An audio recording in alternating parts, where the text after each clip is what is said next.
અમદાવાદના નારણપુરામાં પણ અકસ્માત સર્જાયો છે। નારણપુરા સર્કલ પાસે બે કાર વચ્ચે અકસ્માત સર્જાયો, જેમાં બે કાર સામસામે અથડાતાની સાથે જ અકસ્માત સર્જાયો હતો। અકસ્માત થતાની સાથે જ કાર ડિવાઈડર ઉપર ચડી ગઈ હતી।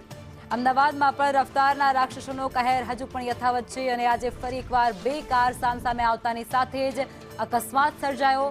અકસ્માત થતાની સાથે જ એક કાર ડિવાઈડર ઉપર ચડી ગઈ હતી, જેમાં નારણપુરા વિસ્તારનો આ બનાવ છે। નારણપુરા વિસ્તારમાં સર્કલ પાસે બે કાર વચ્ચે અકસ્માત સર્જાયા હોવાની ઘટના સામે આવી છે।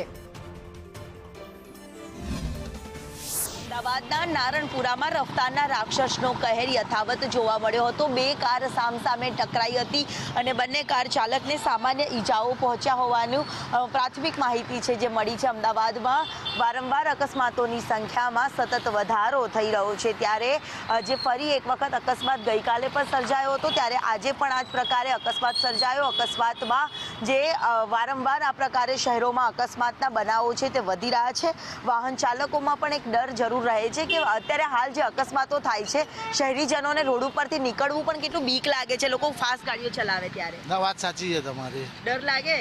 ડર લાગે ને। અકસ્માતો લોકો જતા હોય એટલી સ્પીડમાં જતા હોય, રોંગ સાઈડ જતા હોય, સિગ્નલ તોડીને જતા હોય, એટલે શાંતિથી ચલાવવું વ્હીકલ એમ।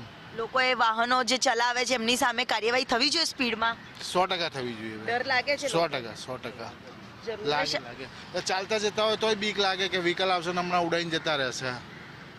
અકસ્માતોના બનાવો સતત વધી રહ્યા છે, લોકોમાં પણ એક ડર છે તે અકસ્માતને લઈને જોવા મળી રહ્યો છે। મહત્વનું છે કે અકસ્માતોના બનાવોમાં સતત શહેરમાં વધારો થઈ રહ્યો છે, ત્યારે એરબેગ ખુલી જવાના કારણે આબાદ બચાવ કારમાં બેસેલાનો થયો છે, પરંતુ અકસ્માતોના બનાવ શહેરમાં સતત વધતા નજરે પડી રહ્યા છે।